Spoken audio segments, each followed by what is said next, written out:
Good morning and welcome to Dr. Lamba's Awakening Call. I normally don't give my comments on Sundays, but yesterday evening I received some information, and this information was coming from a source which is supposed to be the highest political authority in the world. The shocking aspect was that this incident I'm going to talk about, or rather the action I'm going to talk about, took place on June the 2nd. That is 12 days back. And I was aghast that despite 12 days having passed, there was a deafening silence about this. It was as if a cone of silence has descended. Had the same action been taken by President Trump, by Narendra Modi, you can be sure there would have been discussions galore. There would have been editorials, there would have been op-eds, there have been articles, there would have been discussions, there would have been group meetings, experts would be talking 24 by 7 on the TVs and the radios. There'll be demonstrations. There'll be hue and cry, which would make people go mad. But now, everything was quiet, not even a mention. All the news agencies, Reuters, BBC, CNN, AFP, absolutely gone deaf mute. Not a single word was printed by New York Times, Washington Post, London Times, Guardian, or any other paper, which is shocking. And what it was the Russian President Putin, a perfectly rational but nationalist president, signing a document. He signed this document on the 2nd of June, and that document, in fact, brings the annihilation of the word much nearer. Apocalypse is round the corner, and there is not a word of concern or sympathy for the common man who will be annihilated, burned to cinders about that. The action he has taken is such that it makes one shudder. I felt a chill run down my spine. And I won't say that he is not rational. President Putin is one of the most rational persons I have ever seen. He understands that using nuclear weapons in a word of mutually assured destruction would be irrational. But unfortunately, people may not be rational all the time. And the latest fact which going to talk about is that on June the 2nd, President Putin formalized a new policy, and that new policy permits Russia to use its nuclear weapons not in case of a nuclear war, but in response to a conventional weapon attack. And not only in the case of an attack, but even if he considers attack to be imminent.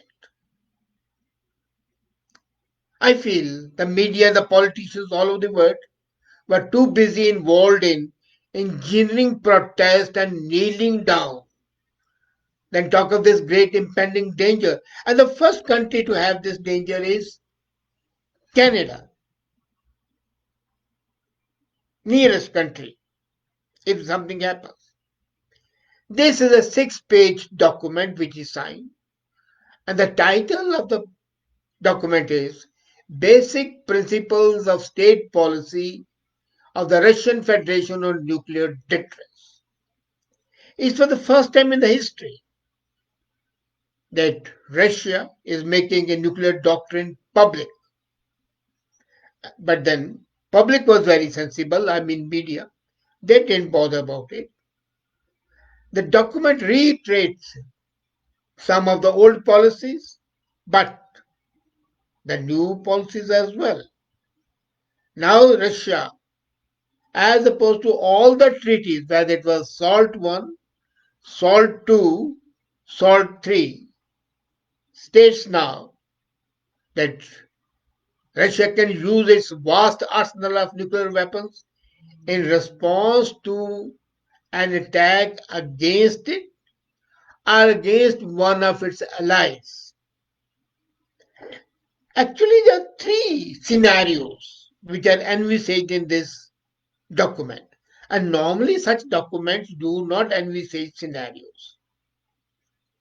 This gives the president legal authorization to use nuclear weapons.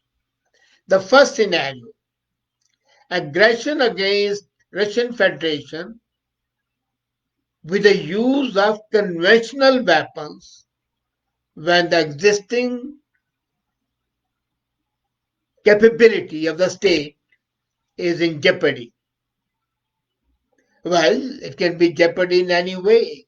There can be internal sanctions, and then they can say that there's an aggression against us. Second scenario, learning reliable data on launch of a plastic missile attacking the territory of Russian Federation or its allies.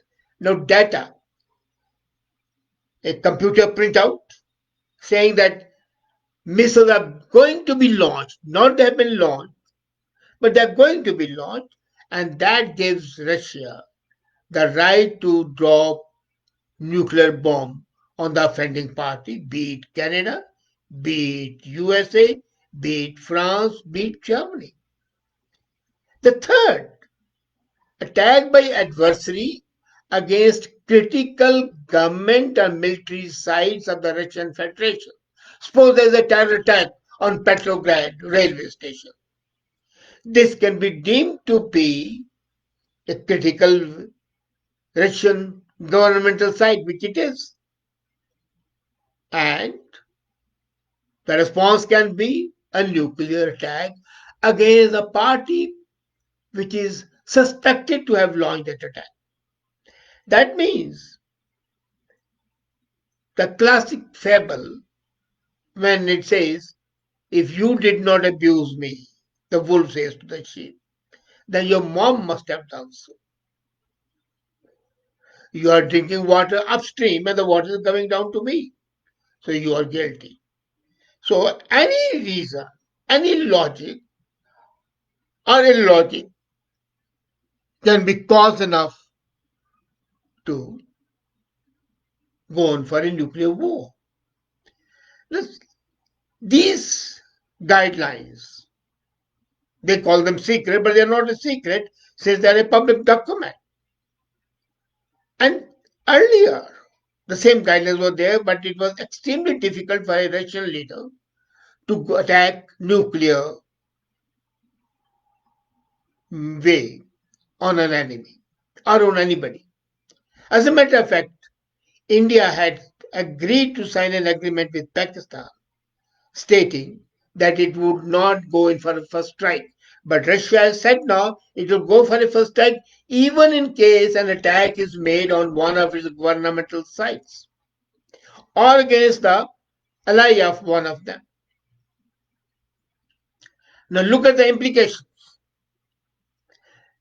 A few months earlier, Imran Khan had stated that in case of a conventional warfare, in case Pakistan is not winning, they'll be fully justified in throwing nuclear bombs on India.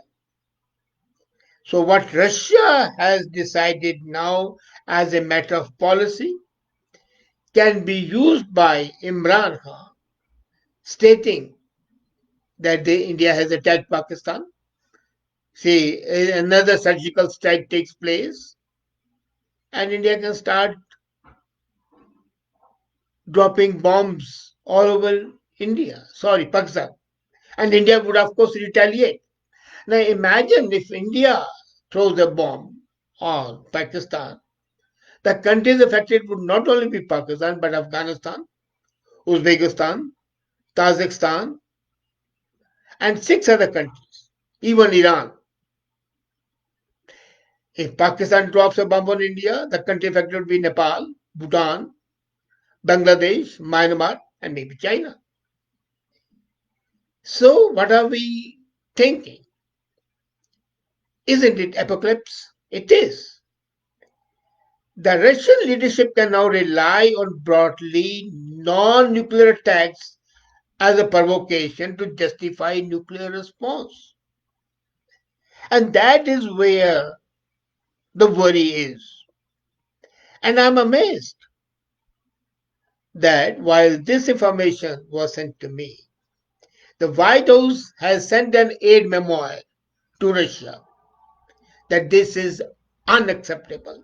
As a matter of fact, I was thinking that when Putin signed this agreement on June the 2nd, what the hell was Secretary General of UN doing?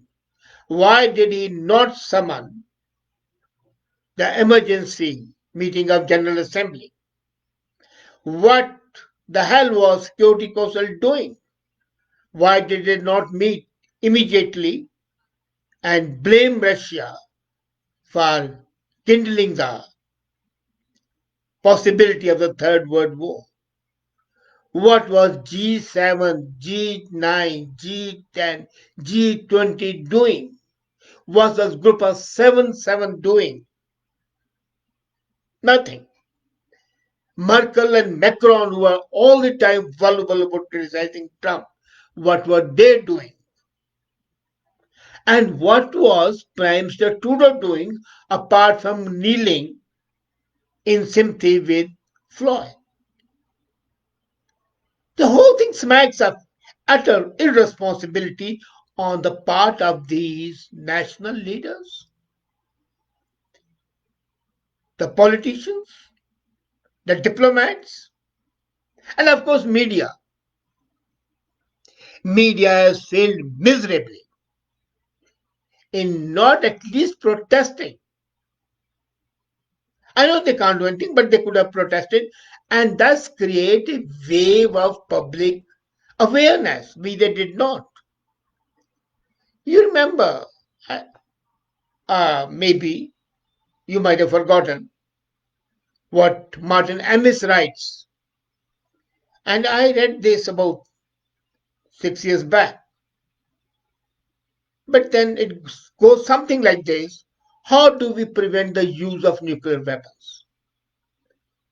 And the response in the form of a dialogue is by threatening the use of nuclear weapons. And we can't get rid of the nuclear weapons because of the nuclear weapons. So my enemy has a nuclear weapon, so I must have. And if I have a nuclear weapon, the enemy would not attack. But that has been proved to be wrong. Even if your enemy does not have nuclear weapon, still by this policy decision, you can attack the enemy with nuclear weapons. India would have been justified, according to this creed, in using nuclear weapons when the Bombay attacks were there or when the Indian parliament was attacked. What prohibits the Indian Prime Minister for responding in this manner in case there is another Balakot? Another Balakot will be replaced by a nuclear bomb. The imagination shudders. In 1983, the American astronomer Carl Sagan had illustrated the mutually assured destruction aspect of the nuclear weapon, saying nuclear arrays is like two sworn enemies standing waist deep in gasoline, one with 3 matches and the other with 5 matches, forgetting that even one match is sufficient enough to engulf everybody. And now we are simply depending on the idea and the hope that we are trusting in men, that no man will be foolish enough to initiate a nuclear war. But do you have enough confidence in these men? These were the men who threw atom bomb on Nagasaki and Hiroshima. These were the men who threw napalm bombs on innocent children in Vietnam and burned them to ashes. These were the men who threw bombs in Balochistan, killing their own people.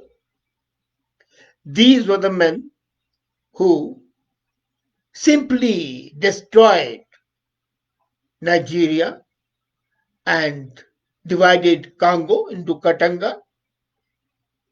If you have faith in these people, then I pity you because I don't have faith in them. Do you know that there never has been a weapon invented yet of mass destruction that has not been used?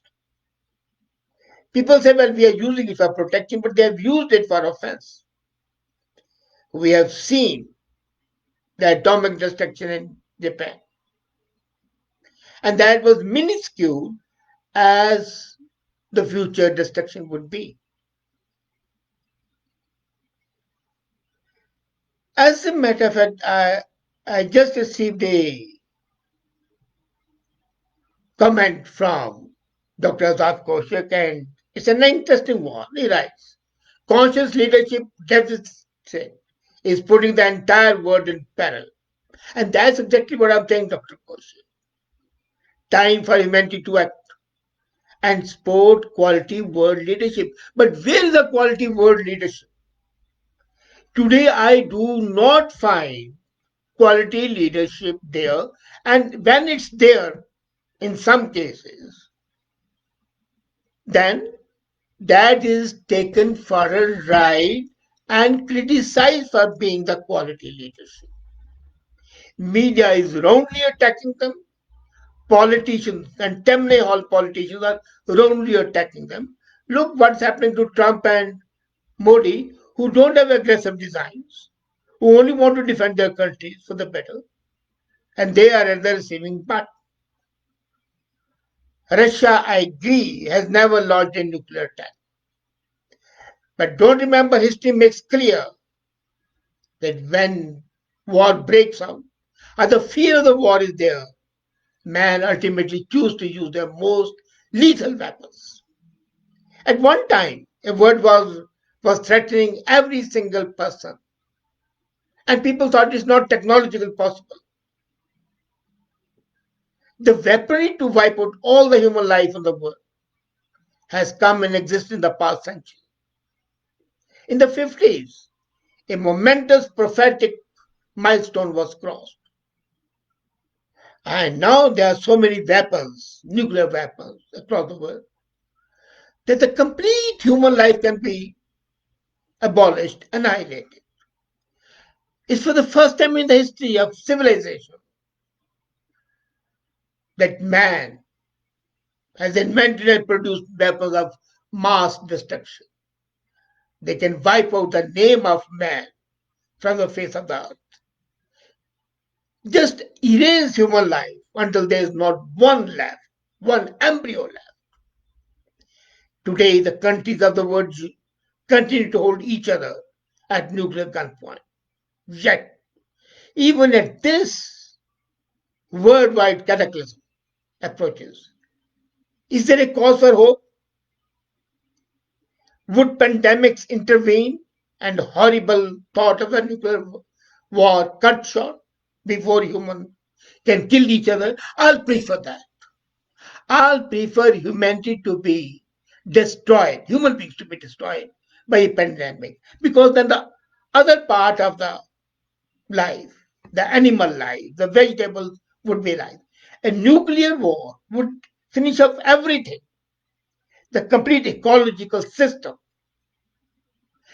If the pandemics are there, we'll still have the planet left. But with the nuclear, it will be a charred earth, scorched earth. It's better to have a planet without human beings than have a planet without any life. And this action of President Putin. Now, one thing more I like to add. This strategy paper gives authority to every commander of Russian army to take a decision. There are at present 11 armies in Russia. One is stationed in Siberia, the second is in Crimea, the third is in Petersburg, and so on. So any commander can decide, well, this action taken in my area tantamounts to a danger to the state, so the nuclear weapon can be launched, and it shall be launched. I shudder to think of that possibility or that probability and wish that pandemics come with greater force so that at least I and you may not live, but life would still live in other forms, in other species. Is it hoping too much? Think about it and think about the utter irresponsibility of politicians and media. And that will show you the reality of what man has made of man. Thank you.